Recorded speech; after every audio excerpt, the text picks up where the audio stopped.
Good morning, everyone. Thank you so much for joining us today. My name is Dr. Tisa Canady, and I'm the founder and director of the Maryland Center for Collegiate Financial Wellness. Since 2021, the Symposium has been a place for Maryland's campus-based professionals to gather for learning, sharing, and growing collegiate financial wellness initiatives as part of a larger effort to improve student success. The agenda is different every year, but our goal remains the same, and that is to advance collegiate financial wellness. I'm joining you this morning from Bowie, Maryland, not too far from our first esteemed guest, Dr. Aminta Breaux, president of Bowie State University.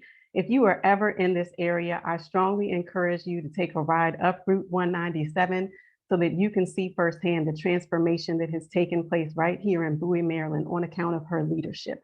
So without any further ado, I'd like to introduce to you all the president of Bowie State University, who is a friend to the center, as well as a tireless advocate for students and a supporter of student financial wellness initiatives. Good morning. I am Aminta Breaux, the very proud 10th president of Bowie State University, the oldest HBCU, historically Black college and university in the state of Maryland. And I greet you on behalf of our 6,300 students and over 1,000 faculty and staff here at BSU in Prince George's County.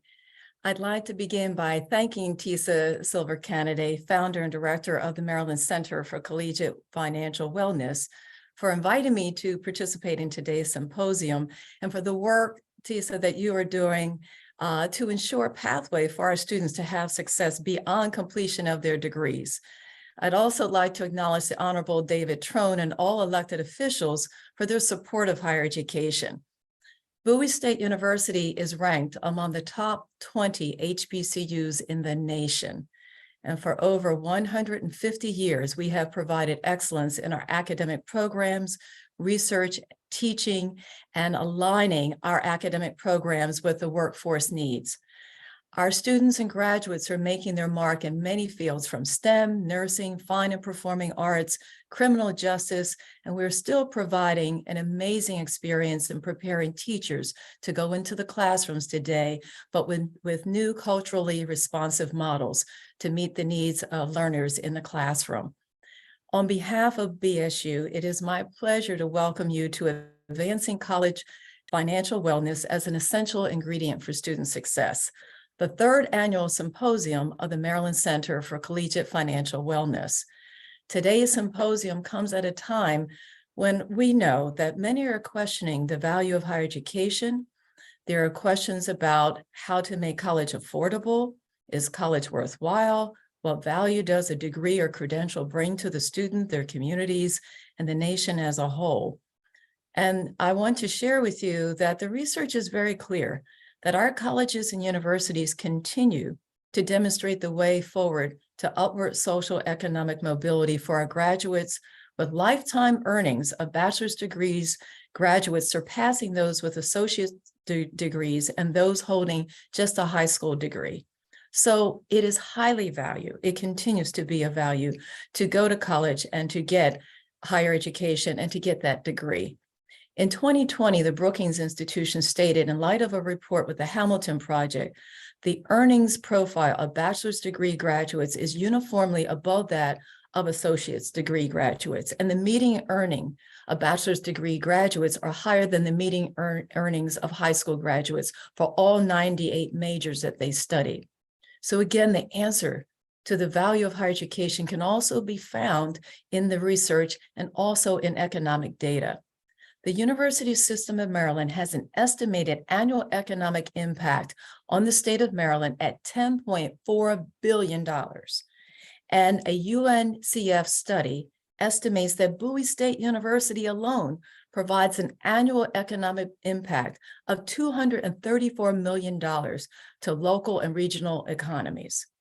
The same study estimated that BSU graduates can expect to earn more than $900,000 in lifetime earnings as a result of earning a degree. And it's important to note that most of our students, 80% of our graduates, will stay right here in the state of Maryland.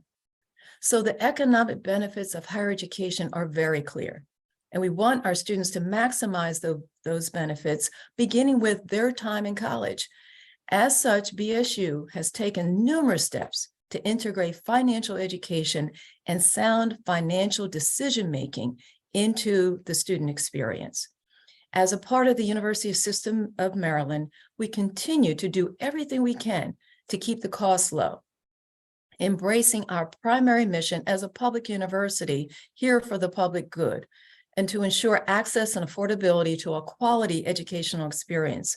And so we place a heavy emphasis on financial literacy.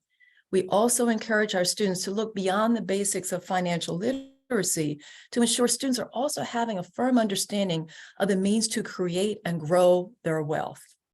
So BSU employs a full-time staff member just alone to dedicate time and effort to support our students in their learning about financial education as a holistic model that we provide for the wellness of our students and making sure financial wellness is an emphasis. We provide videos on the financial aid basics, offering counseling, step-by-step online information in video formats, and with the use of chatbots, the technology that we use today, outlining the steps of how to achieve financial wellness to money management and budgeting, and covering the gamut of issues that students today need to know about.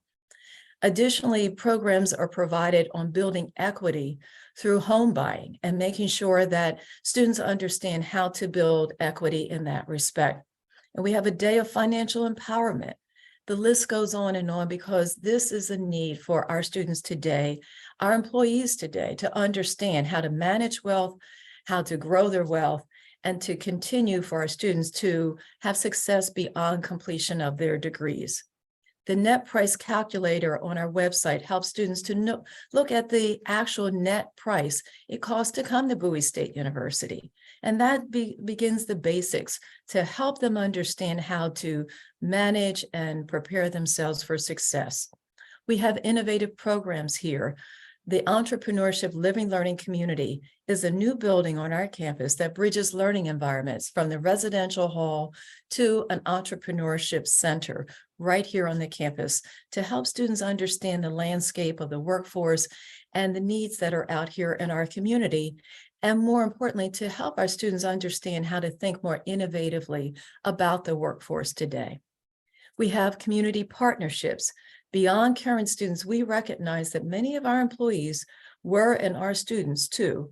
And last fall, in partnership with MCCFW, we hosted the first ever Public Service Loan Forgiveness Cafe. This one-stop shop event introduced employees to public service loan forgiveness and provided assistance with completion of the PSLF application, and to date has helped employees access more than $150,000 in debt relief. So every day we are working to provide our students with value. These efforts and the campus-based professionals that lead them are all part of an indelible imprint that we are leaving for our students and employees. And I am so very proud of what we have done here at Bowie State University, and I'm excited about what we will do next. Every campus ecosystem is unique. Populations, locales, and resources vary, and so too will the delivery of programs and services. Today's symposium will provide you with information and resources that I know can be used wherever your organization sits on that spectrum, from emerging to established programs. I know that you're going to gain navigation tools for students and families, hear best practices for launching and growing campus-based programs and exploring advocacy at the federal and state levels, all with a goal of advancing collegiate financial wellness. To the participants today, please take notes. Yes, I'm an educator. I'm going to tell you, take out the notepad, use your laptop, whatever device you have, take lots of notes, revisit the recommended reading, think bold, and thank you for your contribution to the value add for students and the state of Maryland. Congratulations to the team at the Maryland Center for Collegiate Financial Wellness on your third symposium. And once again, I am Aminta Breaux, the very proud 10th president at Bowie State University, and it is my privilege and honor to welcome you to today's symposium. Thank you. Thank you so much, Dr. Breaux. I have to say, when was the last time you heard a college president talk about student loans, public service loan forgiveness, financial aid, and net price calculator? It's just very clear how deep Dr. Breaux's support of financial education and wellness initiatives runs for students. And now it's only fitting that we move on to another advocate for Marylanders and their financial education and wellness. That is Robin McKinney, who is the co-founder and CEO of the Cash Campaign of Maryland. Now, the Cash Campaign of Maryland is special to me for many reasons, and of course, special to tons of Marylanders, countless Marylanders. But when I first had the idea to establish the Maryland Center for Collegiate Financial Wellness, I didn't have a nonprofit status. I didn't have a board. I didn't have anything of that nature, but the Cash Campaign did. And they agreed to support the center through fiscal sponsorship, which allowed us to grow to the place that we are today. So I'm forever indebted to Robin McKinney, Sarah Johnson, and Sue Rogan for their support. And today we have Robin here today to introduce our next very special guest, Congressman David Trone. Thank you, Robin, for being here. Thank you so much. Well, every year I say this, but I am so deeply proud of you. Like everyone in Maryland, there's 5 people, right? And so we all go back for like 20 years or more. And so I've just loved to see how this effort has grown over time. Good morning, everybody. I am Robin McKinney. I'm the co-founder and CEO of the Cash Campaign of Maryland. Cash stands for Creating Assets, Savings, and Hope, and we promote economic advancement for low to moderate income individuals and families across the state. And why the Maryland Center for Collegiate Financial Wellness is so exciting for us is that many of us who have been working in the space of, financial education, financial justice, and empowerment knows that we've had this gap, right? We have partners like the great Maryland Center for Economic Education, who's here, who's been working on K through 12. At the Cash Campaign, we work on it with adults primarily. We've really had this gap around students, whether it's campus-based, whether they're online, however they're accessing resources, that we know that they're going to get the education that they need to further their degree, but there's a lot of financial supports that they need. A lot of the students we all are working with have a lot of personal financial challenges. They're taking on student loan debt. They're balancing families and other issues, and the staff who are trying to support them need the help. And so we are so excited for this 3rd symposium now to bring these resources together. So I hope y'all are hype. I hope you're taking notes, and that you'll see too that wherever you're working, that you see that it takes all of these external partnerships. It's about what's happening on the campus. It's about happening with these nonprofits. And as you'll hear in a second, it's also what's happening with our elected officials. So this is really a team sport, y'all. So really glad to have you all on the team. So with that, I am thrilled to introduce, if you don't know him, he is your congressman from the 6th District, Congressman David Trone. He was elected in 2018. If you don't know the 6th District, it includes Montgomery County, Frederick, Garrett, Allegheny, and Washington. That's the part that looks like this on the Maryland map, in case you don't know. And he serves on the House Appropriations Committee, Budget Committee, and the Joint Economic Committee. He's been a long-standing champion of all things education. And with that, thank you so much, Congressman, for being here, and welcome. Fantastic to be here. And Robin, thank you for all the work you guys do over at Cash. Financial literacy is so much needed. And Dr. Canady, fantastic to meet you, and thank you so much for inviting us here today. And of course, Dr. Breaux, next time I'm in Bowie, I'd love to get out and see the campus.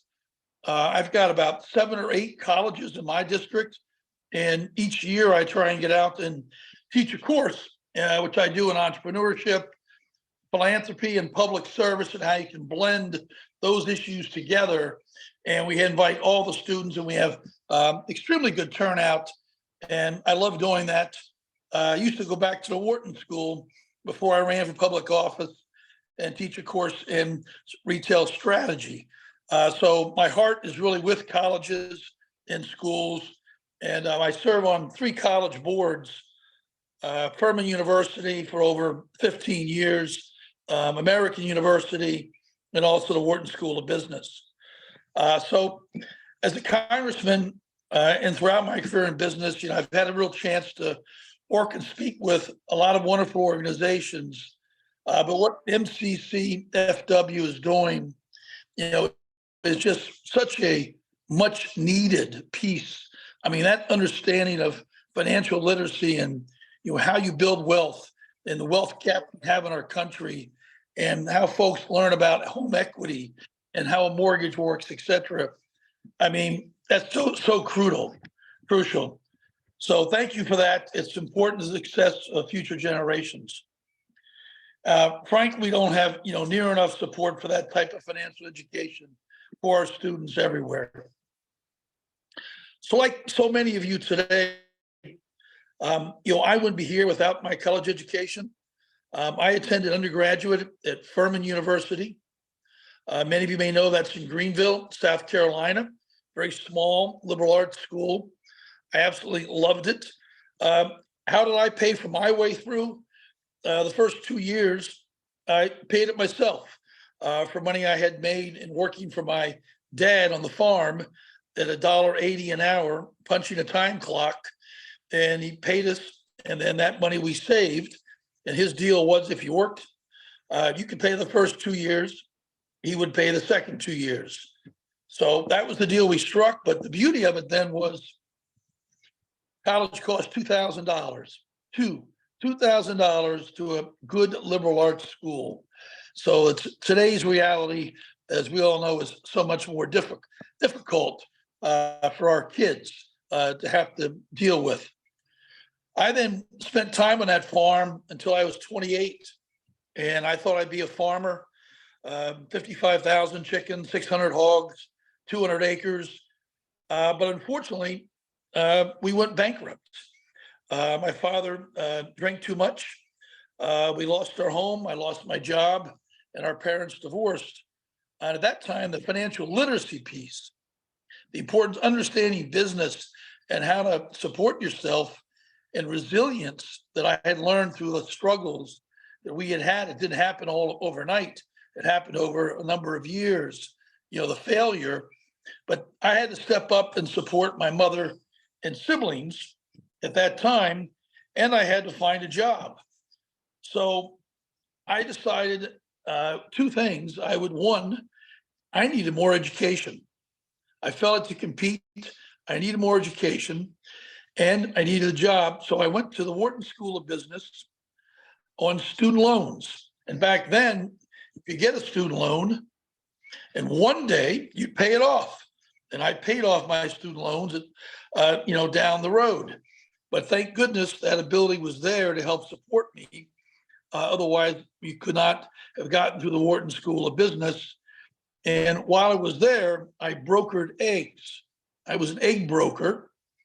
And by selling eggs from one farm producer, really a big producer, to another producer, say in Mississippi to Pennsylvania or Maryland to Ohio, I supported our family on 2 or 3 cents a dozen on the eggs that I would make, because I understood the egg business. So I was a telephone guy at the Wharton School of Business at age 28. I lived on the phone, a pay phone back then, for the world of cell phones, and supported us. That business unfortunately failed again. And the chickens that I brokered the eggs for got the avian flu, somewhat like COVID, a flu. And literally 7-8 million chickens were eliminated. So what I learned from the failure of the farm, the failure of the brokering business, was resilience. And I noticed that's one of the 6 pillars at MCCFW. And I think that's such an important pillar, that willingness to know that you fail, get off the ground, get up, and get back on the saddle. Because, we can't just lay there and say, hey, and I got to do something. So that resilience, that toughness is so important. So as we talk to our students, I know you concur with me, building on that concept that we're all going to fail. We're all going to have a bad boss. We're all going to not get the promotion we wanted.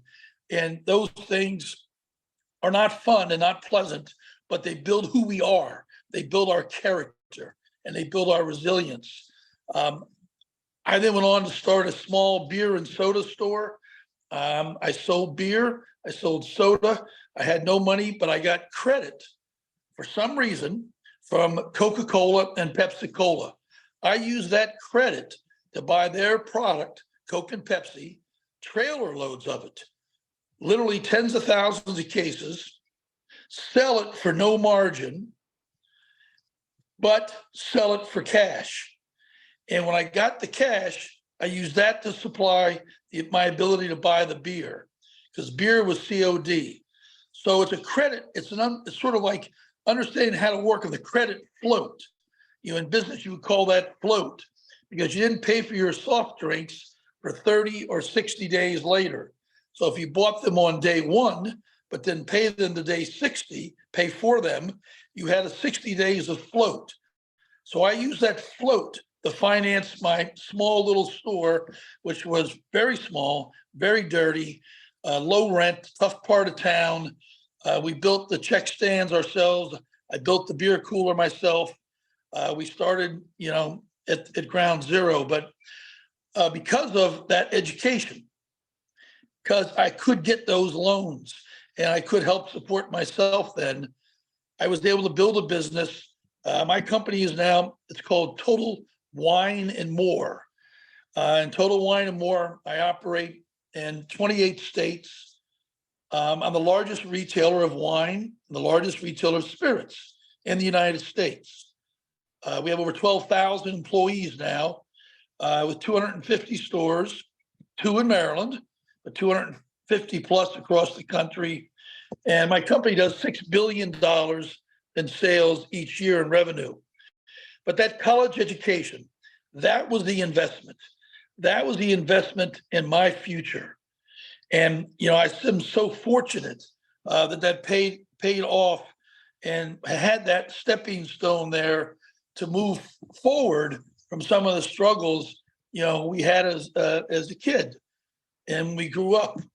So the question is, what do you do then? Well, at Total Wine, we've tried to do right by others. And so over 20 years ago, I banned the box so I could hire returning citizens.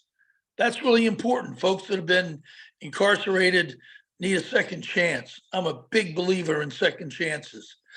I put in partner benefits for our LGBTQ folks, because somebody asked me. They explained to me they didn't have it, so we did it 20 some years ago. And in the last 7 years, we've hired over 1,400 returning citizens.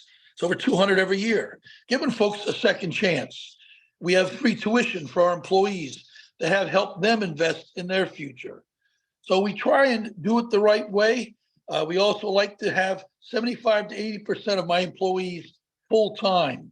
That way they can have health care and they can have sick leave and vacation and a 401k and disability and all the things folks need to have a successful life. But from that, we've tried to do a lot of philanthropy. In my foundation, we've given tens of millions of dollars to places like Furman University. But rather than build a baseball stadium, it's all for mental health. At American University, we've done it to build the psychiatric department so they can understand what's happening in psychology and how people suffer from bipolar and how to deal with these issues. And at the Wharton School of Business, we built a financial modeling tool to help better understand the economy. And when we make a change in healthcare or a change in immigration, what does that do to our country as a whole? So we've tried to invest in education, but again, that's one of the biggest reasons why I ran for Congress, because we simply can't do enough. So in Washington, we're working for those same opportunities to help every young adult across the country. College, as you all know, so much better than me, you live it every day, is just simply way, way, way too expensive. You know, should we have free community college?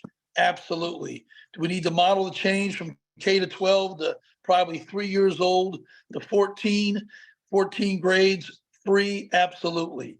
But the rest after that, we've got to figure out the pricing. The model doesn't work. Between 1980 and 2020, tuition's gone up 170%. That's impossible. It's impossible for any student to now pay their way through. That means we're setting up future generations not for success. We've got to set folks up for success. Everything we do in Congress should be about long-term success. It should be about our children and about their children.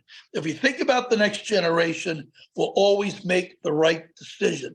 And that's where education wins every single time. So the progress in Washington, it is slow.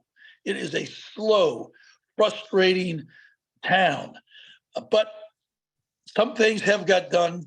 When I first came to Congress, I introduced the College Affordability Act, which was an effort to hold institutions that weren't being held accountable, that their tuition was fair and reasonable, and it expanded opportunities for students of different backgrounds.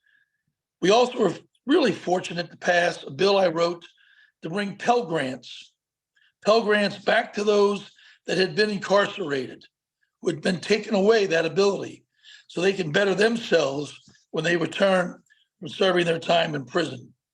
We're working with President Biden, who has done more in this area, as you all know, than anyone. I'm a huge supporter of President Biden. In spite of the judicial system, he's reducing the burden on student loans, and we're getting true student loan debt forgiveness. We've also expanded the public service loan forgiveness program, help our teachers, our firefighters, all those essential workers who we undervalue, who need to receive better pay, better benefits. And of course, forgiving billions of dollars now in student loans to those that fell victims to predatory institutions. And we certainly know there are a lot of predatory colleges where a lot of money was paid, no degree was given. So there's so much more to do, but this is just the beginning. Thank you, organizations like MCCFW, for helping bridge the gap and make a difference in these kids' lives. You're helping them think long-term. And when you talk about your 6 pillars, you mentioned empowered, successful, thrive. That's what you're helping them do. Those 3 pillars are so important. But I always go back to the pillar of resilience and long-term thinking, because people have got to understand we're going to have setbacks and failure. And through that, we become stronger and we become more resilient. So highlighting those connections, the connectivity between financial wellness and student success, as Dr. Breaux did, that connectivity is so there. So most importantly, you're serving as a partner for these students. You're serving as a guiding hand as they try to navigate their future. So thank you for what you do. I know how much these values meant to me when I was a student, and I recognize I would not be here today. No way. If I didn't have the support and the guidance that I needed when I was a young adult, and community partners like we have here, and great work at Bowie State and the other HBCs, that's changing lives. We're changing lives and folks, creating such better futures for them and their children. So I'm always on your side in this area. Education's, at the end of the day, my favorite piece of long-term success of this country. So thank you for all you're doing, and thanks for inviting me here today. Bye-bye. Wow. Congressman Trone, I so appreciate you being here. And, I read up on you before you joined us, but I did not know all of that. And just so much inspiration. And we really appreciate your support and the work that you're doing in Washington, D.C. to advance student success, but also recognizing financial wellness as a key ingredient on that journey. So thank you so much for your support. Wow.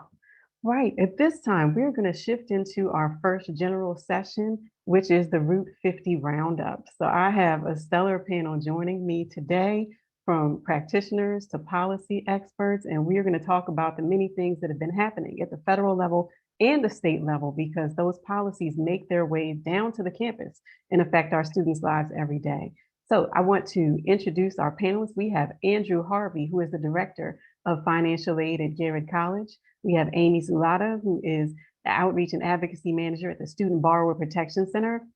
We have Tanea Moore, who's the Senior Policy Manager at the Cash Campaign of Maryland. And we also have Julie Weaver, who is the Executive Director of the Maryland Council on Economic Education. Now, before we get into this panel, I have to tell you all, like Dr. Breaux said, I'm old school, pen to the paper. So even though I know you all, I'm going to be learning today and I'm going to be taking notes as I ask you these questions. So I want to start with Amy, because we know that student loans have dominated the headlines for quite some time, especially since President Biden announced his plan for broad cancellation last August. You have led outreach and advocacy efforts related to other less prominent, but arguably just as important federal issues. So I'd like for you to tell us about some of the other developments that have received less attention, such as the IDR adjustment. Thank you so much for having me here today. Yes, so there have been a lot of changes to the student loan system over the past couple of years. The past year in particular, with the SCOTUS decision coming down in June. But the IDR account adjustment, as Dr. Canady mentioned, is something that is going to be pretty life-changing for folks. It's basically a systemic fix to a program that had already existed that will provide cancellation for folks. So, when you graduate college, you're going to start paying your loans. You're automatically placed into something called the standard plan. It's a 10-year plan that would, pay off your entire balance after 10 years.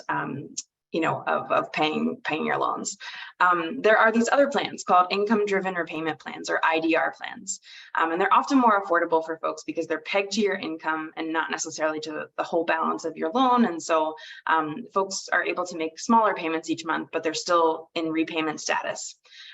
These plans can be kind of distressing for folks because since the payment is so low, or it could be so low, you might not be touching the principal of the loan. You might not even be touching some of the interest of the loan. And so you're logging into your account, you're doing everything right. You're making your monthly payments, but you're seeing your balance balloon over time, which can be really distressing for folks. And so to rectify this, the Department of Education made it so that after 20 or 25 years in repayment, making payments, through these income-driven repayment plans or IDR plans, you can get the entire balance of your loan canceled after that time. Last year, it came out through a Government Accountability Office report and an NPR story that only, about 200 or fewer than 200 people out of a potential universe of about 4 million people have ever received cancellation under this plan. This is under these plans. This is like very evident that something in the plan isn't working. Something in the program is deeply broken. In that report, it also came out that servicers were routinely steering folks into forbearance and deferment. And they had no idea how close folks were to this 20 or 25 year mark that would offer borrowers cancellation. And so this IDR account adjustment, that's a lot of history, I know, but this IDR account adjustment is a way to kind of fix that problem. Let's find out how close people are to that 20 or 25 year mark. Let's count time so that people can get closer to that or over the threshold of those year marks. And so basically what this IDR account adjustment is that the Department of Education is going to go through like an audit of everyone's account in the federal system, see how close people are to this 20 or 25 year mark, and they're going to count all this time that maybe wouldn't have otherwise counted, such as some time in forbearance, some deferments that happened prior to the year 2013. They're going to basically count any time that wasn't spent in default and any time that wasn't spent in school deferment.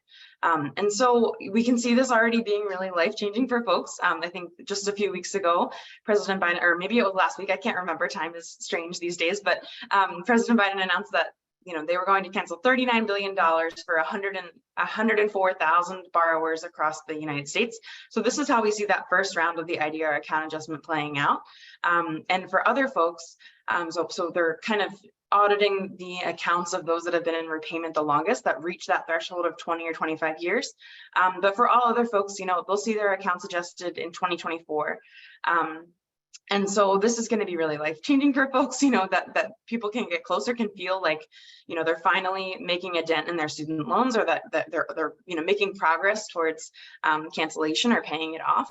And just one important note on this, as a public service announcement, this isn't completely automatic. If you have some of these commercial FFEL loans, these federal family education loans that are now defunct loans, but they're still operating in the federal system, they don't issue these loans anymore, but they still exist.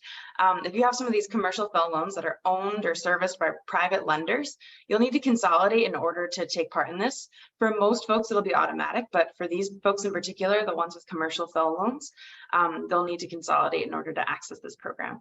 So that's one thing that has really been a wonderful change to the system, or a fix to an existing program. In addition, there's also the Fresh Start program that is for defaulted borrowers that'll get 7 million folks in default out of default much more easily. So I want to mention that, because folks basically have a year after the payment pause ends to either request to be put in a repayment plan or to request aid from an eligible school. And so, you may find that some of these folks are requesting, these things of you all. And so, yeah, there have been a lot of good things on the front. There's still more work to do, but certainly a lot of good things that are happening right now. Definitely more work to do. And I'm so thankful for the work that you do through the Student Borrower Protection Center, because we know that, these policy changes kind of come from above, but it really takes an army of people and advocates to spread the word to borrowers. And once that word gets to them, there's still another mountain sometimes of distrust or lack of understanding that we have to push through to make sure that people are taking advantage of these opportunities to reach student debt relief. So speaking of the students, I want to shift to Andrew, because Andrew's actually on campus. He's the Director of Financial Aid at Garrett College out in Western Maryland. He's also the chair of the Federal Relations Committee for the Delaware, DC, Maryland Association of Student Financial Aid Administrators. So I wanted to ask Andrew, there's a lot going on. We have the student loan piece, but we also have some things that are going to be affecting incoming students. So from your perspective, as a person who's on campus, dealing with students who are, attempting to get financial aid, how do you see all of these federal happenings affecting your students, especially in the upcoming academic year? Thanks, Tisa. Thanks for having me here today. Yeah, I think that everything is going to affect the incoming students, the incoming borrowers, both positively and negatively through what they hear versus what the truth actually is. And it's making that pathway through the minutia of congressional interpretation and Department of Ed with the final interpretation, because they're going to come to their financial aid office. Hopefully that's where their one stop for information is. Getting clarification out to the financial aid offices to provide that information to the students, so that they can push through that and make it as clear as possible, because there is always a lot going on. Definitely. And there's also a lot going on at the state level. So at this point, I want to shift to Tanea Moore, who is now the Cash Campaign of Maryland's Director of Policy. And I wanted to ask you about what's happening in Maryland, because for many of us, we're watching the news. We see DC, it's SCOTUS, it's Congress, it's the president, but there's another system that's going on at the very same time that affects all of our students in Maryland. So I pulled up Cash's legislative wrap up. 90 days, 151 bills tracked, 69 bills supported, 32 bills signed. And I would like to take a look at one of those signed bills. That was HB 384, cross-filed with Senate Bill 248, which does away with the practice of transcript withholding. Very controversial stuff here. Walk us through the major milestones of getting this bill passed and exactly what that means for students. Yes, first, Tisa, I would like to say thank you for having us here. I'm really excited to be a part of this amazing panel. I see so many partners on this call today, so thank you. So with that legislation, first, I want to thank Delegate Stephanie Smith and Senator Kramer for introducing that legislation. I want to say that bill was first introduced during the 2022 legislative session, but it did not pass out of the House. But thankfully, this past session, the bill did make it out of the House and Senate. And what this bill means for students is that, the cost of education is increasingly becoming a barrier for people receiving education. One of those barriers is numerous fees that universities can apply to students' accounts. So like you said, this legislation does away with the practice of transcript withholding, and it allows for students to be able to continue their educational or career goals, which can in return put them in a better position to be able to pay their debts. So students can now have access to their transcripts, even though if they owe institutional debt, universities cannot withhold their transcripts. I remember during one of the hearings and during our advocacy around this, I shared my personal story where when I was trying to apply for grad school, I needed my transcript. I could not get my transcript without fully paying off my institutional debt, and it pushed me back. So it happened to me, it happened to so many people. So again, I'm really thankful for your support, for Winston, for Amy, for all of the advocates who came together, for Delegate Smith and Senator Kramer to push this legislation forward. Thank you, Tanae. And you know, I think there are far more of us who have been affected by that transcript withholding than we know. I think for me, the offense was parking tickets, but either way, the effect is the same. You need something, you know, to prove that you have this credential so that you can get the job that you're applying for. And without that piece of paper, everything comes to a halt. So I really want to, again, thank you for just being kind of like the glue with this advocacy work with the SBPC and pushing these state initiatives. I'd also like to recognize Delegate Leslie Lopez for the many bills that she proposed in this recent session that were directly related to student financial education and wellness. And with that, I would like to talk about one of the bills that we refer to this kind of as unfinished business. And there are actually two of those, but one I'd like to talk about is HB 1048, Amy. This is a bill that would have required employers to certify PSLF applications and also provide clarity for a group that's near and dear to my heart, which is adjunct faculty members. This bill could affect nearly everyone who is attending this event, either directly or indirectly. And I wanted to know from my policy people, is there a plan to revisit this bill and hopefully, you know, gain enough support to make it happen? And also for those of us in the audience who are in Maryland and want to support this bill, what can they do to get involved with making sure that the message is louder next session? Yeah, I think it would be great for folks to connect if you're looking to get involved. Connect with Cash Campaign of Maryland, connect with Dr. Canady from MCCFW. I think the hope is that the bill will run again. You know, we've had great support from Delegate Lopez and other sponsors, and so it's, you know, really important. Bills like these are really important because they require employers to do things like certify your employment for PSLF and have that adjunct multiplier of 3.35 that gets people over the hump of 30 hours per week when they wouldn't otherwise. The federal or the Department of Education has stated that that employers can use this multiplier, but it's not mandatory. And so these bills like these are really useful in kind of getting more people across the finish line of PSLF. And so, yeah, please contact us if you're you know, interested in getting more involved in this. All right. At this time, I would like to shift to Julie Weaver. Julie, you work with the K through 12 educators and bringing forth financial literacy, education, and wellness programs that affect students through the teachers. And I wanted to ask you, in lieu of policy, what can we do to help educators prepare their students for college and/or career school, especially the financial side of that experience? Yeah. Thank you, Tisa, for having me here today. It's really nice to be a part of this program again this year, and I'm so excited about all the great work you're doing. To answer your question, I think we all know that kids should come to college prepared to succeed academically and financially. And it's falling on colleges and universities to provide remedial services for kids who aren't prepared. And that's a real shame. But we all can play a role in supporting financial education in youth.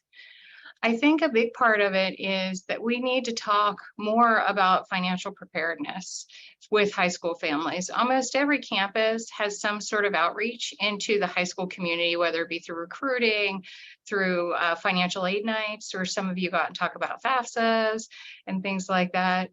I think we really need to include more conversations around making a financial plan to not only pay for your complete college experience, not just 1 year.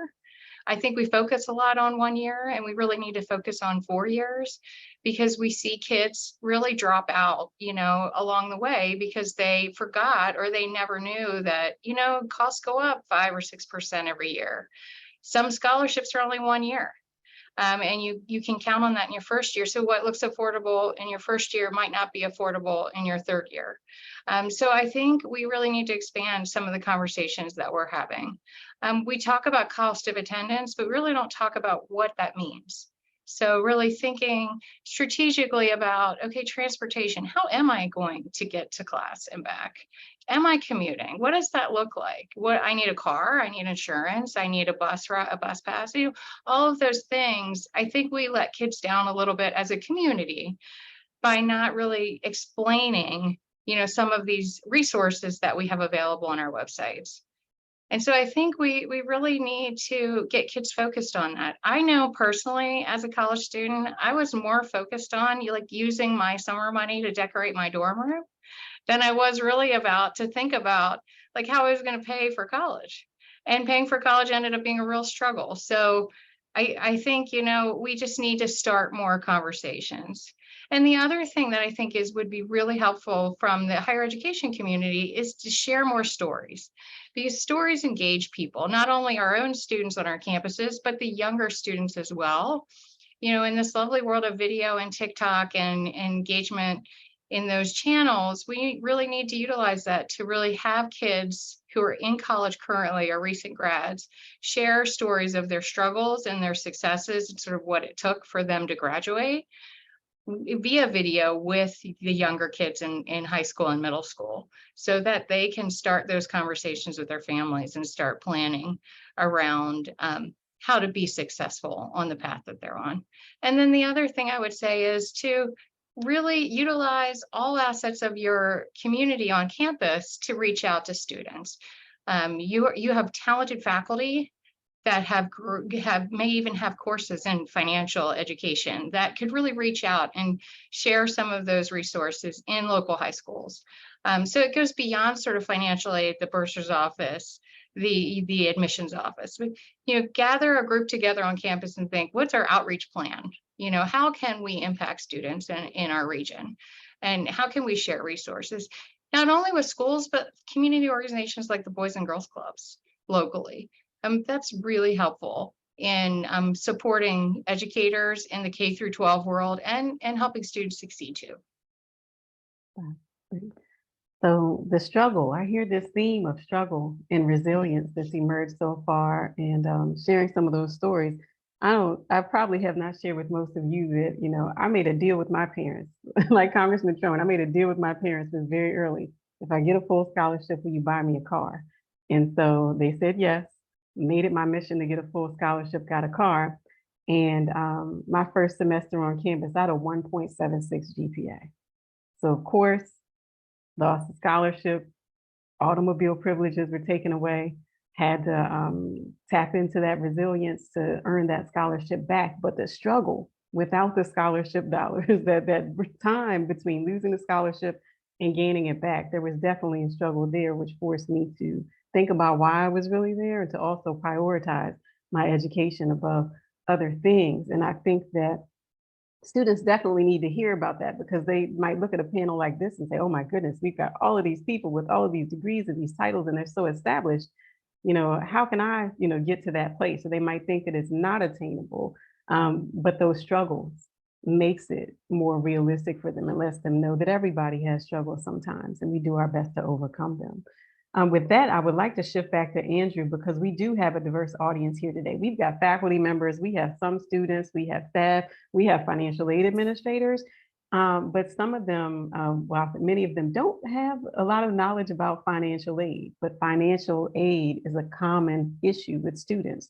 So if you could give just one piece of advice for people who are outside of financial aid, one piece of advice for them to tap into when a student mentions financial difficulties, or ask them questions about the many changes that they've seen in federal student aid.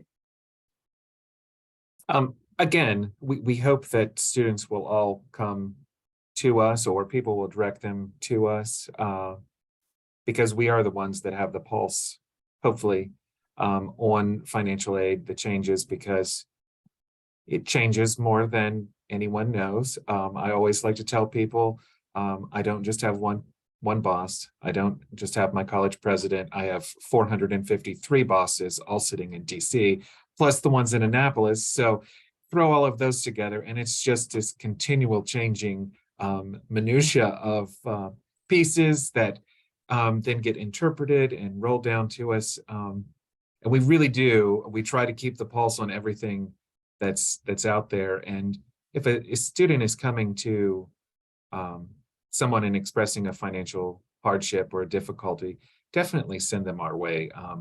There are ways that we can help, whether that be looking at the financial picture for a student and maybe pursuing an unusual circumstance or a special circumstance for the student, to take a look and see if they may possibly qualify for additional grant aid. A lot of us have emergency grant funding that we have to help for those special circumstances, whether a student needs a bus pass home, or they have a bill that's past due and they need their electric on, or a lot of us anymore have on-campus food pantries to help students with their food insecurities. So no, the end all of everything is not financial aid, but we tend to be the most connected with all of the resources, not only on campus and off campus, but also have that sympathetic ear because the students a lot of times imprint on us because we're their first. They may go to a college fair and they may meet our admissions staff, but the first people that they're interacting with sensitive information, hopefully the first couple people that they can feel they trust on campus is really the financial aid office. And I hope that's true for all financial aid offices. I hope that all students feel that level of comfort with their financial aid office. And I know that we here at Garrett extend it not only to our students, but to our community. You may not be our student, you may have been our student 10 years ago, but you have a student loan question. Please, you're forever our community member, you're forever our student. So we always leave that door wide open for them to come back, and we'll provide the best information we possibly can, or hook them up with those people like Tisa, who will help them fight the battles that are a little bit out of our control. Wow. I feel like we need to posterize forever our student. That's all of our partners. Speaking of another partner that we have, the state of Maryland has a financial education and capability commission that is staffed by the Cash Campaign of Maryland. So I wanted to ask Tanea to tell us a bit about the commission, its role, some of its past work in financial education, specifically for college and career school students, and also how Marylanders can learn more about the commission and get involved. Thank you, Tisa. So yes, the commission is chaired by Senator Kathy Klossmeyer and Delegate Dana Stein. So I would like to first thank them for their leadership. The commission is responsible for monitoring public and private initiatives to improve the financial education and capabilities of Marylanders. So every year, the commission hosts 4 public meetings. So I will drop my email in the chat. Let me know if you want more information about those meetings. And we hear topics related to financial stability. And at the end, we submit a report to the General Assembly with recommendations. Some of the topics that the commission has focused on includes baby bonds, fines and fees, affordable transportation, Maryland 529, and other topics.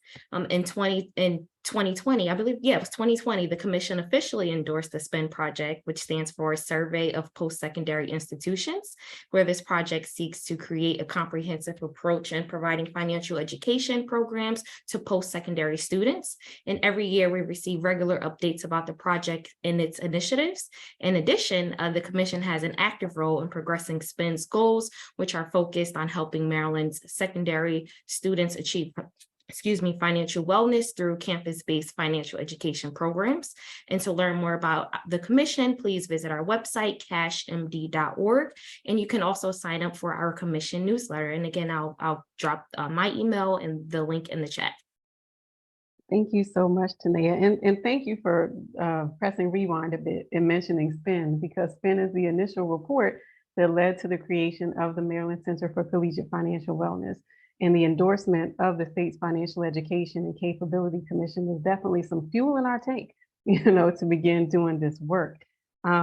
I'd also want to shift back to Julie, because we're talking so much about the post-secondary students, but the post-secondary students are coming out of the K-12 system.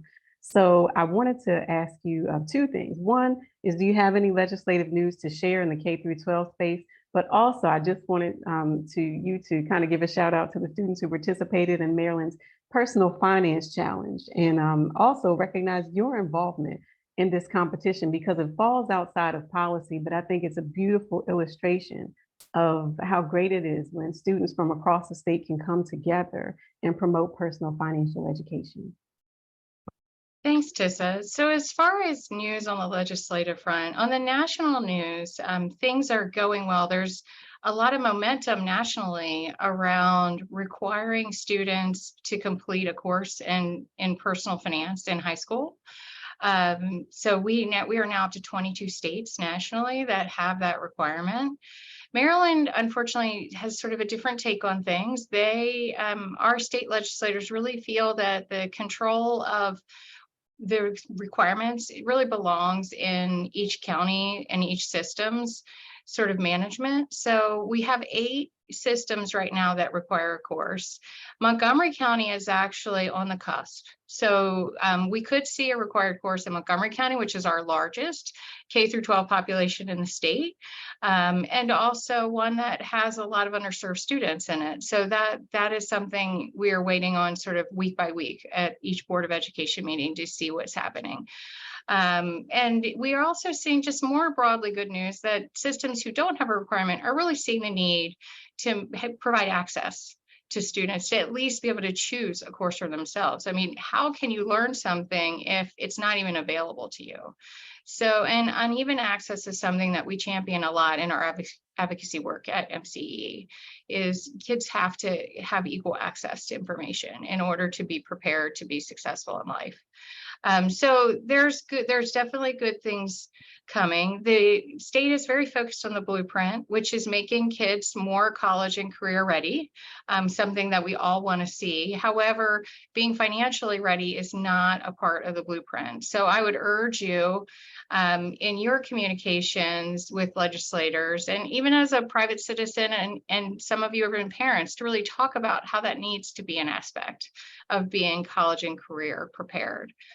So that's something that we really need to focus on. But financial education isn't just for high school. It really starts in elementary school. And that's why in Maryland, we have financial standards that are supposed to be taught in grades 3 through 12. So I would say, ask questions about the schools in your community. If you're part of them, either via professionally or you're part of them as a parent, but start asking about how the standards are being taught to your kids, and to kids broadly, beginning in the 3rd grade. So that's really sort of where things are right now. We're hoping to see a shift in Maryland towards more financial education. And I know there's an appetite for it. I just think we have a lot of challenges going on right now with the implementation of the blueprint and MSC's new strategic plan. So I'd say stay tuned and stay hopeful. You asked about the Personal Finance Challenge. I forgot that piece of the question, so I apologize. And for those of you who don't know what that is, it's actually a national competition called the National Personal Finance Challenge. It's similar to some of the challenges that you all do for your students at the college level and sort of business and finance courses, where you have students competing again in teams against other students. In our case, we run the Maryland Personal Finance Challenge with high school students competing in teams of 4 on behalf of their school against other schools throughout the state. And honestly, it's a lot of fun. The kids take it as seriously as they do an athletic competition. They come to win, and they're very focused on learning this information. And our whole goal is engagement. Kids are excited. If there's an opportunity to share the knowledge, they're going to learn the knowledge. So it focuses on earning income, spending, saving, credit, investing, managing risk, including insurance. So pretty much the full gamut of what you need to be a capable adult. And so it's a great program. We love it every year, and we continue to see it grow, not only in schools that have sort of a course, but kids form their own clubs. where they form a team and they compete. So we're looking forward to seeing what next year brings. Me too. Well, this went by so quickly.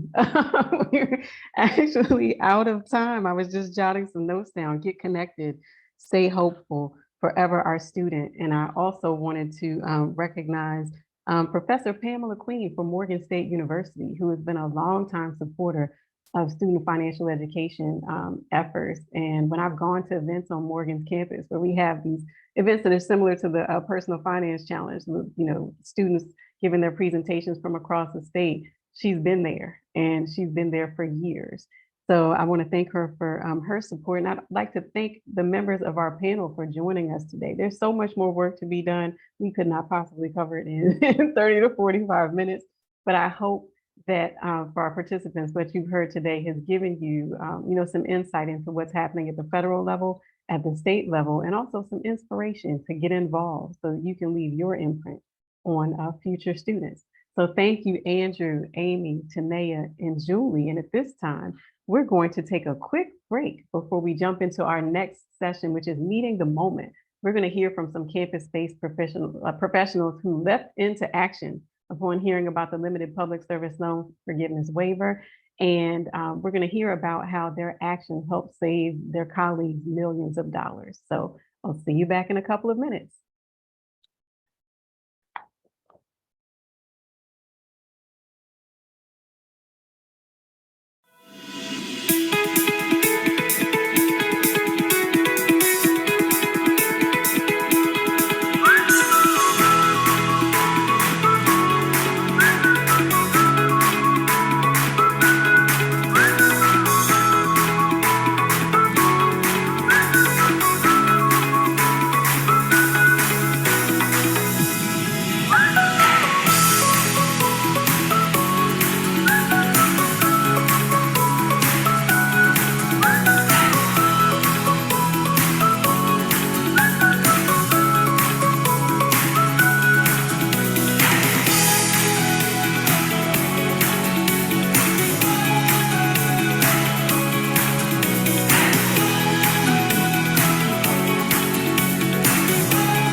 All right. So at this time, we will get ready for our next session, Meeting the Moment, where we'll be discussing the limited public service loan forgiveness waiver and the actions of some campus-based professionals that have truly changed lives. Just to give you a bit of background before we get into the panelist discussion, in October of 2021, the Biden administration announced a massive but temporary overhaul of the public service loan forgiveness program. That overhaul is known as the limited PSLF waiver, but you might hear us talk about it as the waiver for short. The waiver went into effect October 6th of 2021 and was set to expire and did expire on October 31st of 2022. Since the implementation of the waiver, the number of PSLF approved borrowers has increased more than 30-fold. We've seen more than 600,000 borrowers, including at least 15,000 borrowers in the state of Maryland, who have been relieved of more than $1.1 billion in student loan debt. Now, over the past 18 months, here at the center, we've given many presentations to lots of organizations like the Maryland Supplemental Retirement Plans, but also many higher education institutions. And the panelists that you're going to hear from today are directly responsible for helping their colleagues secure nearly $2 million in student debt relief so far.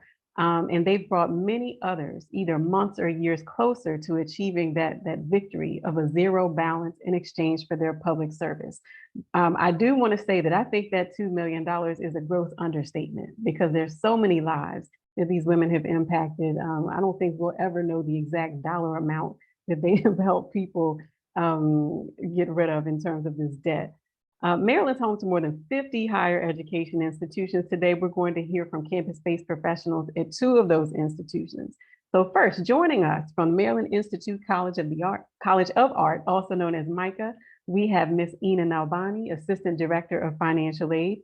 And we also have from the University of Maryland School of Social Work in Baltimore, Assistant Dean of Student Affairs, Henriette Taylor. Dr. Rhonda Spells-Fentry was set to join us from Prince George's Community College, but she had an urgent professional matter that came up. So I'm going to share a bit of the experience on her behalf as someone who's worked with her for quite some time.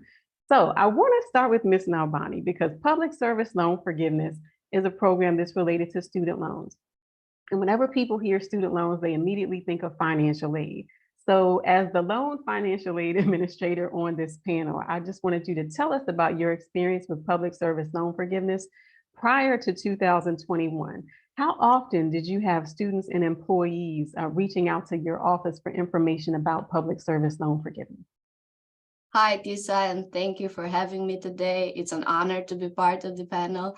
And yes, so as we all know, the original public service loan forgiveness program, as much as it was built to help public servants to have a portion of their federal student loans forgiven, it had a lot of flaws. Payments made too early or too late, or a penny off, along with other issues, led to the majority of applications being rejected and approval rates to never surpass the 2%. All that to say that I remember first, like borrowers had pretty much lost faith in the program. And before 2021, we would barely receive any questions from employees or students regarding the program. Wow. Okay. So now we know what was happening prior to the announcement of the waiver. What happened after the announcement of that temporary overhaul that began in October of 2021?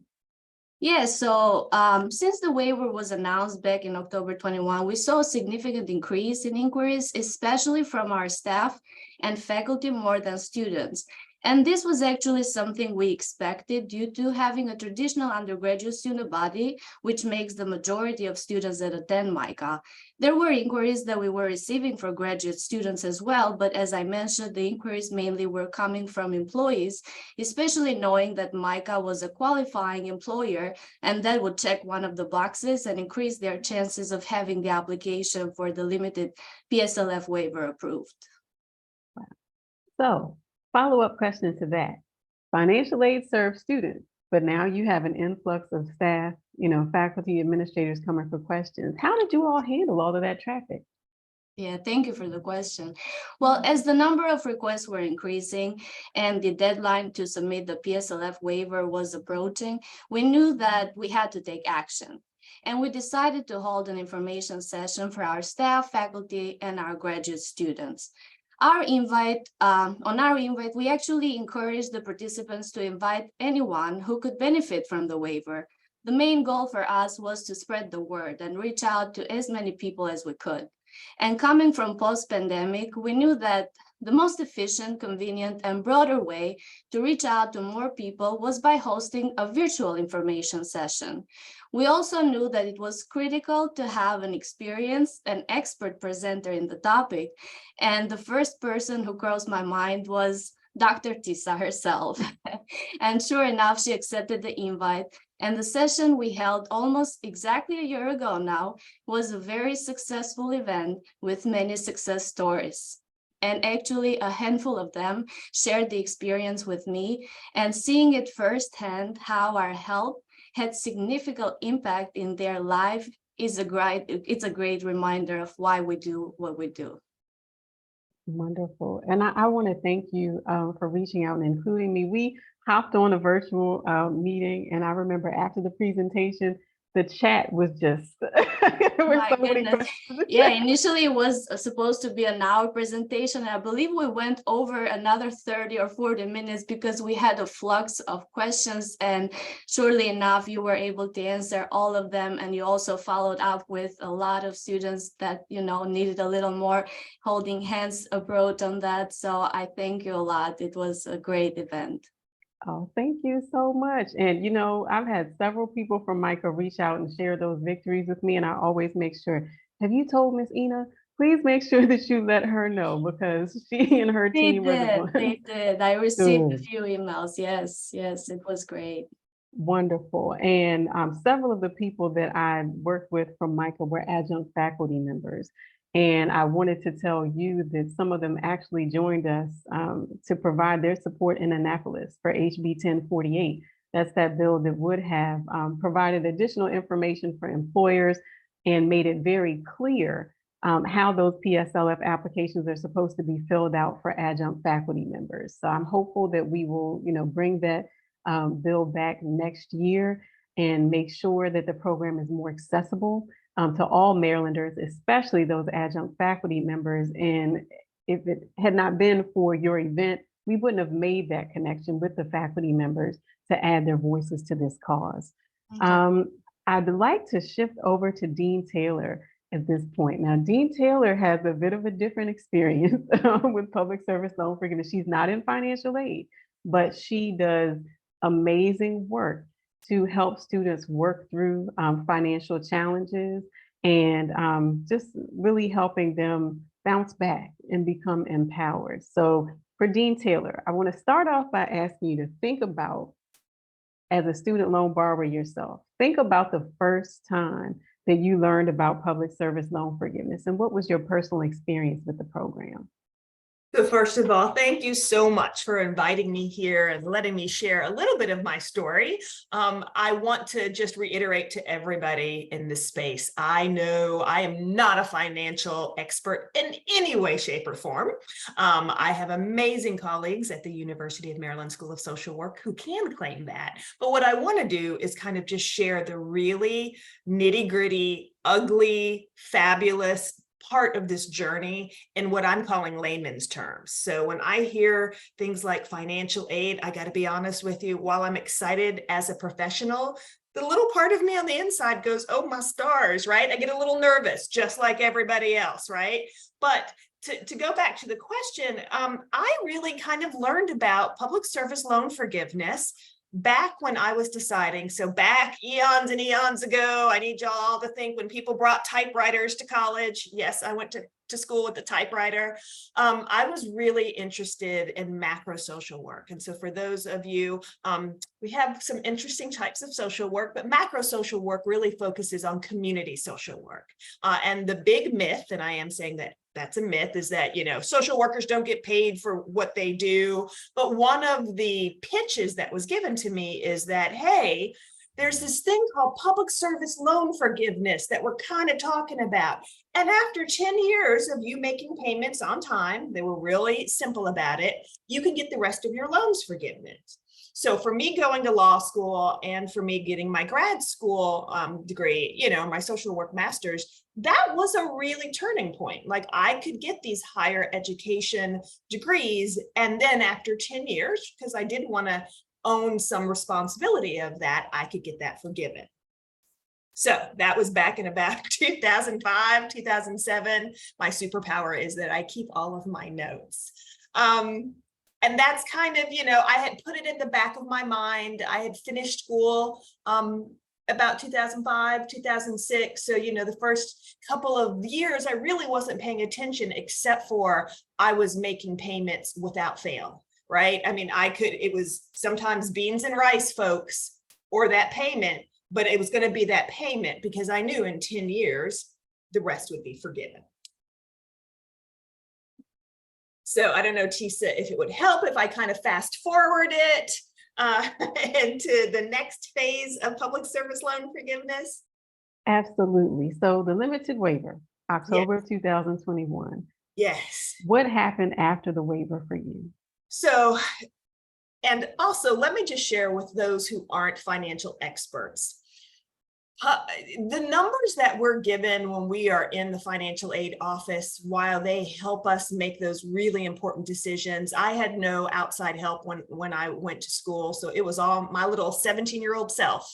They were almost so overwhelming, I didn't understand them, right? So we start talking about public service loan forgiveness. About 2015, 2016, I had made my first applied for it, you know, filling out the paperwork, and was given a really curt, nope, you don't qualify. Now, they didn't say anything else. They just said really curtly, no, you don't qualify.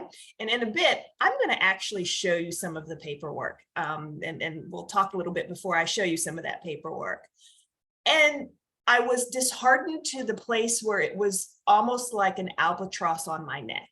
I was like, well, out of all of this money I spent, it was a good use of money. I believe, and I strongly believe in this. Financial aid allows you to invest in yourself. That is the one sure bet on the planet. I'm going to tell you right now, when you see my numbers, because I also believe in being transparent about what I borrowed. I borrowed against myself because I knew I was a sure thing, right? So, you know, I didn't meet the requirements, but they didn't tell me anything else. And you don't know what you don't know, right? I'm not an expert. I don't know what to ask for. So I was like, okay, well, looks like I'm going to be paying this till the day I die. I mean, really, that was my thought.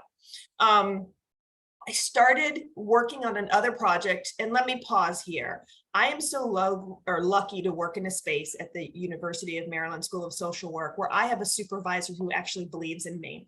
And Dean Schaefer, Dr. Dean Schaefer, you know, we were starting to see some of these themes show up going, what do we do with this? Neither one of us are experts. And that is where Tisa and a gentleman named Jeffrey, who is we have a program called the Financial Social Work Initiative. Once again, just because you don't know something doesn't mean you can't find somebody else who doesn't know it, right? So I was, you know, I'm not saying it was easy. In between, you know, my other duties and teaching, I was calling in these experts because I started hearing a lot more about PSLF, and also didn't want to start talking about it in ignorance, right? I really wanted people to have, if I were going to talk about it, you know, and I'm an educated woman of color, I wanted to make sure I gave real information to other people about this. We started working with some amazing students in a pilot. We had some great lessons learned. I'm not going to say it was perfect, but it was so worth the information. So while that was going on, Taylor, was applying for this, right? Because, you know, you can't lead, or you can't ask folks to do stuff without you leading. So this is where I am going to just be real honest with you all and share that I struggled with this, but talked with Tisa, and I thought I need folks to see how simple the process is. So I am going to, now I redacted my personal information, going to show you the paperwork that I did for the PSLF program. because I want you to know that even as, you know, an assistant dean of student services, I had a lot of things wrapped up in, oh, they're going to say no again. So with Tisa, your permission, I'm going to share just 4 simple screens. We're going to start with the first one. Now, remember, I also did this when it first came out. So this form has changed. So I want everybody to understand that the forms I'm showing you, and at the end of this, I will put the updated form. The forms change quite often, but I will show you I will give you the link to the updated form. I actually keep this form printed out. I know I'm so cheesy, so that when somebody talks about public service loan forgiveness, I give them the form, right? I'm like, okay, here we go. And I don't care if we work together or not. Lots of folks in my world, my mother had her hip replaced and I was doing a PSLF, like showing them the nurses, the contract nurses, oh, this is how y'all fill this out. And this is who you go to. So I'm telling you, right? This is my personal experience with this. It's much more simple than you think. And I share this with students and colleagues all the time. This information takes about 30 seconds. If you don't know your social security number, you're going to have to look it up. That's what took most of the time right here. And listen, I get if you're 19 or 20 and you're like, well, I'm starting to work part-time at the YMCA. That stuff you start counting, right? If you're in my office and in grad school, I'm going to ask, what do you do for part-time work? Because for my grad students, not all of you can work full-time. So we're talking about this. I believe I qualify for forgiveness. So that took maybe 10 seconds. And then you sign it, right? So all of that pent up, horrific kind of thinking this was going to be a huge process. It's kind of like mortgage documents. There's so much, you're just overwhelmed, so you don't do anything. Okay, I want to just take that away. And then the second form you fill out, now I am in my 50s, so I had a couple of places that I had worked. I'm going to tell you this form itself, your name, your social security number are already pre-populated. So you go through, you do your name, this FEIN, if you use the help tool that the Department of Education, they already have that for you, for your employer, right? I think, I'm not exaggerating, this took 8 minutes and I had 3 different forms. Now, what's interesting is the 3 different companies that I worked for, one company had a whole HR person just dedicated to this. So they got it back to me, maybe, I know they got it back to me that same day, but I'm going to say less than 2 hours. Another company, they're very, very, very small nonprofit. They work in DC. It took about 24 hours. And then the University of Maryland, just because they're so large, it probably took a week. But I'm saying I had nothing else I had to do. I literally filled this form. And because my current employee was a government organization, so this was done. And then the other 2, I think I had to fill out 2 more of these buttons. I'm saying this to say it was super simple. And then, ladies and gentlemen, I forgot about it. So I turned this in the very end of January. And this is where I'm going to share with you. This is Dr. Tisa right here. I got this email that said, oh, check your dashboard. I mean, it was a really almost that I thought it was kind of a joke, right? I was like, you know, for those of us who are in our 50s, I don't know if you ever watched, what was it? The TV show, oh goodness, what you talking about, Willis? I had a moment, I just want to say, right? I had a moment and I was like, well, there's something wrong because I didn't get any information. I thought I was seeing some jokes. Oh, let me back up a bit. Let me back up one bit. I did get a moment where I got a letter said I didn't qualify. Once again, I didn't qualify because I hadn't consolidated my loans. See, that was that kick that they didn't tell me way back when. It took me 13 minutes, approximately 13 minutes to consolidate the loan. Like I said, I put it out of my mind, kept going, got this dashboard and was like, oh, this is a scam, right? Because you don't go from having to pay off your monthly loans. And I went to law school and grad school. This wouldn't just come like this. So now I'm going to show you the last loan or the last document. Can folks see my screen? Yeah. So I had in my entire career, 17 loans. right, including undergrad. The total amount which was awarded to me was $263,745 in loans. Now, I'm being real transparent with that number because so many folks, especially women and women of color, were taught to be ashamed about those numbers. Shame is a coat that just doesn't fit me. It shouldn't fit you either, right? And doing this paperwork all collectively took me probably maybe 2 to 4 hours, and I'm saying the whole paperwork. So for, let's say, 4 hours of work, right? $263,000 or $263,745. How about this? This number is so large, I'm like, what? My loan balance now is zero. I had approximately $85,000 of loans forgiven. And while I think it's not really about the number, yes, it is about the number, but whether you have $20,000 or $400,000, this is a program that you were promised for those who work in the nonprofit sector, okay? This is something, because oftentimes, right, if I had gone into private law versus if I'd stayed into community law, my paycheck looks different. And public service loan forgiveness was something that was promised to us. I want to be real honest with you. I'm sharing this with you because I don't want you to think, oh, well, that's only on occasion, or all of these numbers, they're too scary. What if they only do this? Or look, for 4 hours worth of work, I had approximately $85,000 forgiven. And for me in my life where I am now, that pays for a lot of unexpected expenses that now I can kind of just move through, right?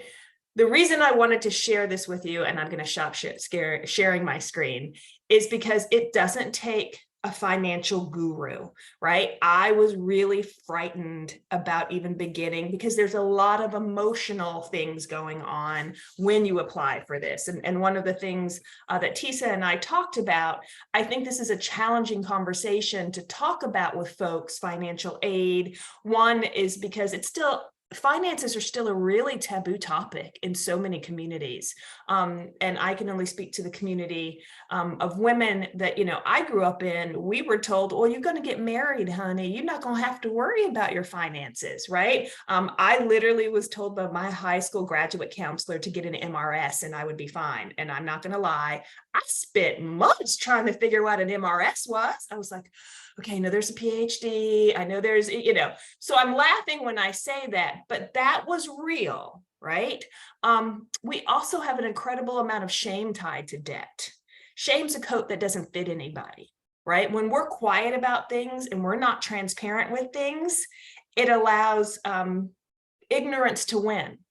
And ignorance isn't going to do anybody any good. I think also we have to talk about the inequities around pay. And I know as an agency that really, I should say the University of Maryland School of Social Work promotes justice and equity, diversity. That's sometimes hard when I'm talking one way, and yet I know my brothers and sisters of color aren't getting paid in equitable spaces, right? So I'm sitting here talking about all of these things, right? And, I sometimes feel like, oh, my stars, how can I talk about this when, pay equity isn't still a real thing? And the last thing I think this is so, I'm really kind of vocal and transparent about it is because the student loans are so big. I mean, $263,000. I don't know about y'all, but that's a house, right? That's a gorgeous house where I come from. And to say that you spent that money on yourself, I know coming up, people were like, well, if you were a man and you were going to do that because you were going to support your family, that's okay. But how dare you as a woman? Like, right? And that wasn't said with ick. It was said because that was the culture.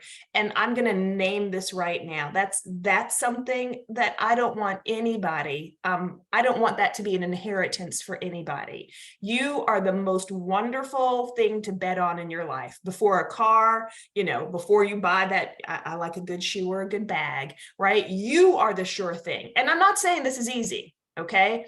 I'm not kidding when I said there were days that we ate beans and rice so that I could make that loan payment on time.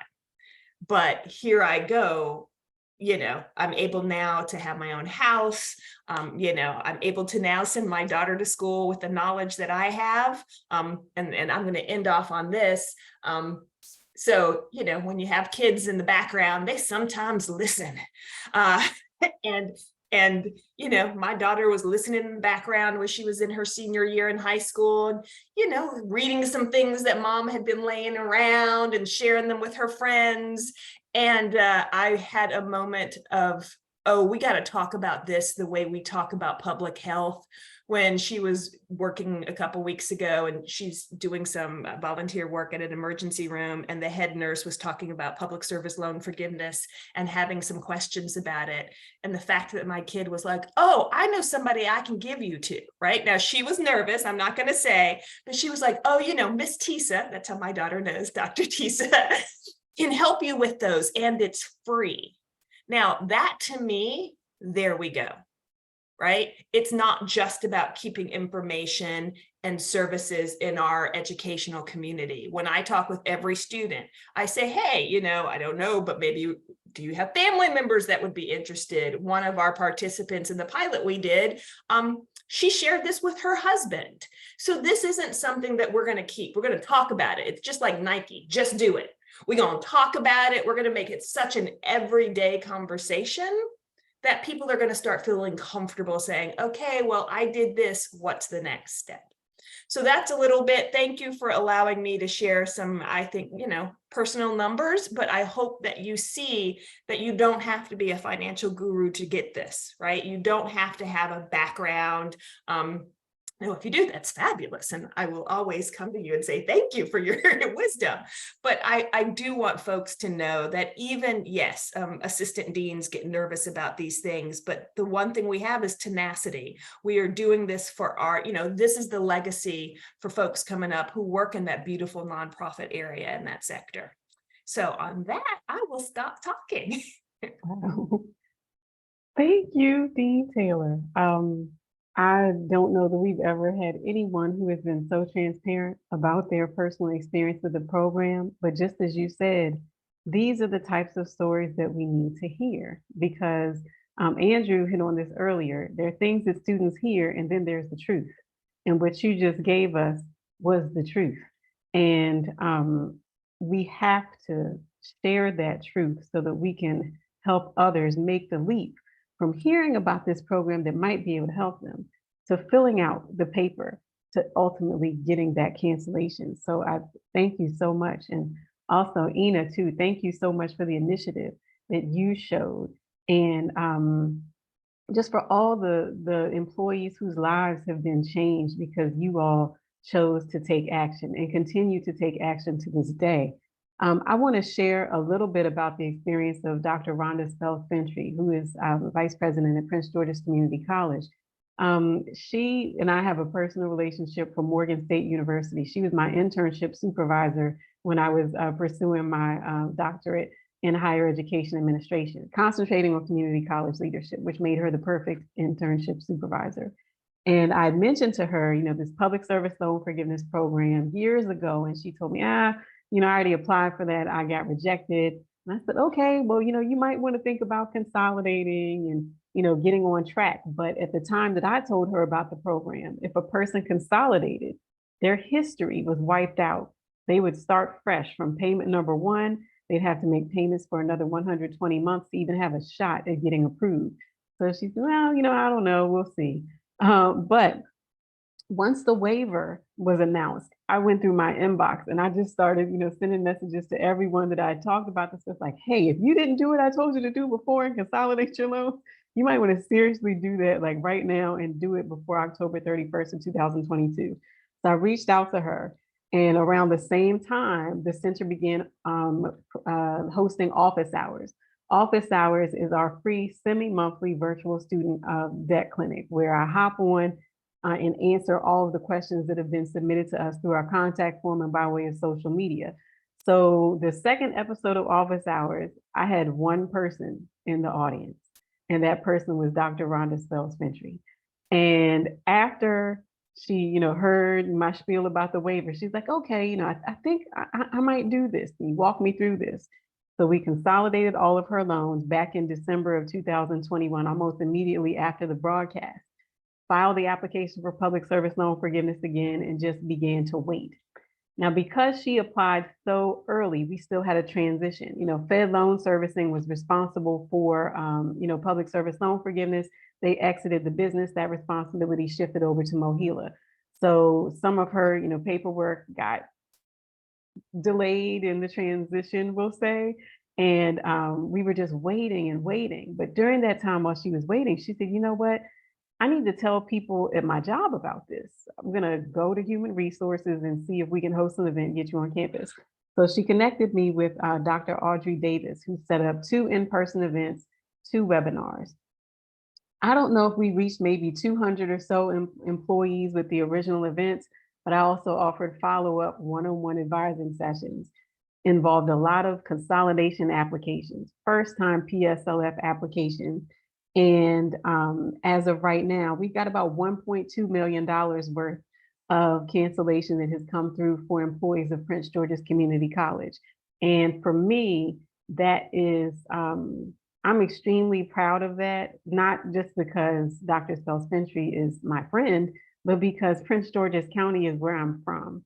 And for me to be able to help residents, neighbors, especially at an institute of education, of higher education, for me to be able to help so many people take advantage of this program in exchange for their public service has just been very, it's humbling. And it's also just a reflection of how blessed I believe.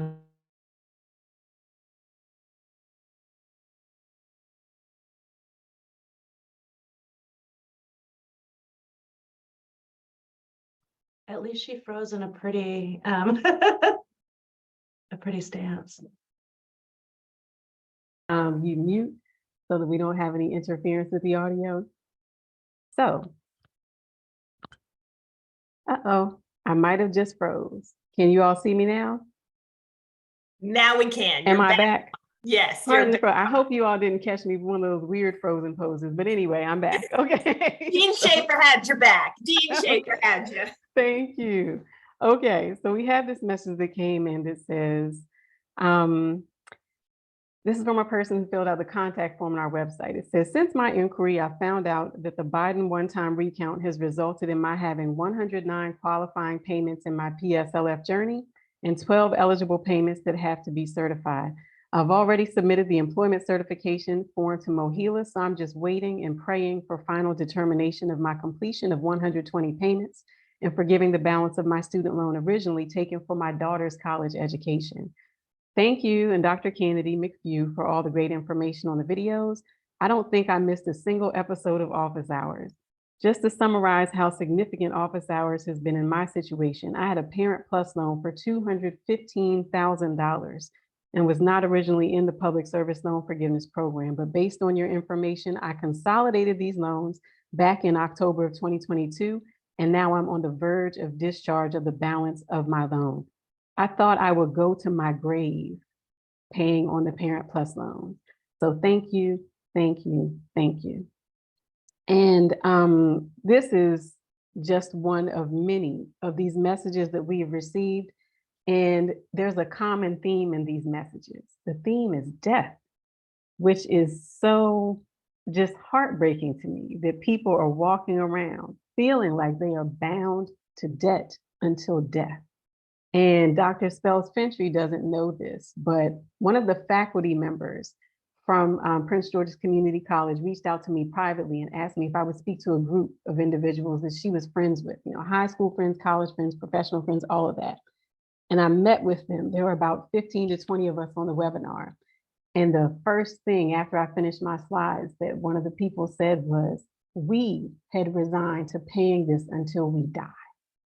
And when I heard that, I've heard people say it individually before, but when I heard someone speak on behalf of a group and see everyone in that group nodding in agreement, we had resigned to paying this until we die. That's something that it hits different.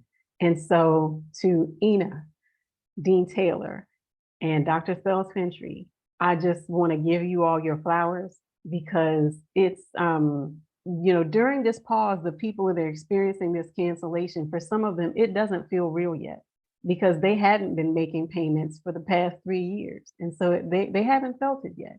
But when in October, when payments resume for their colleagues and their friends, but not for them, they're going to remember what you did to bring them information that changed their lives.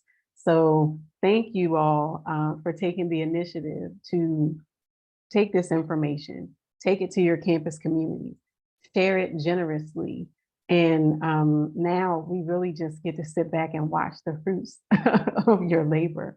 So thank you all so much. I would like to, before we close, I wanted to give each of you all the opportunity to answer a question for many people who are with us today, who are on campuses and who are thinking, wow, like this is, some life-changing stuff, but what can I do with it?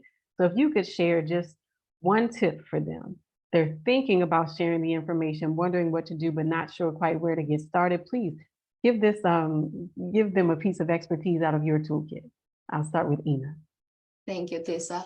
Well, I'd like to say we live in the area of technology, and my recommendation is meet people where they are. A few ways to do so is by using your social media channels to share the most up-to-date information, or just sending out emails with useful resources, pointing borrowers to the right direction. Another way could be offering information sessions, especially for topics that might need a little more holding hands approach. Thank you. And Dean Taylor?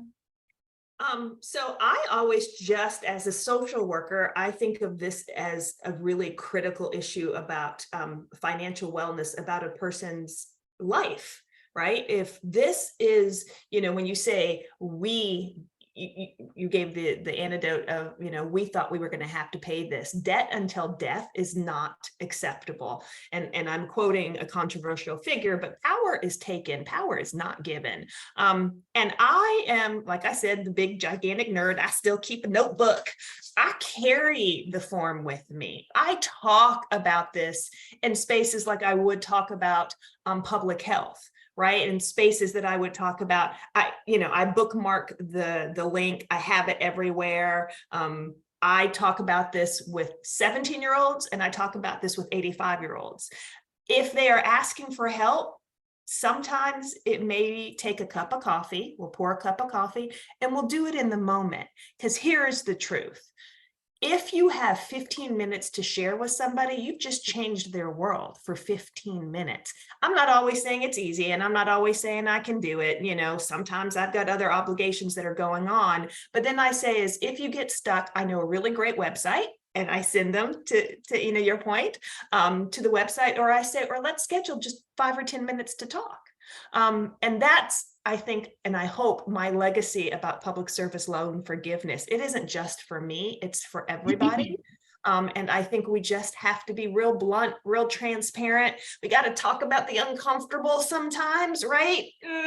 I know that's hard, but the more we know means that the more my next generation standing on my shoulders, wouldn't that be lovely if they didn't have to worry about public service loan forgiveness or debt, where they got to do amazing stuff with that 200,000, like maybe, figure out something to do with climate, right? Or some other kind of wonderful thing. So I think is, don't be bashful, talk about it, talk about it, talk about it. Don't be bashful.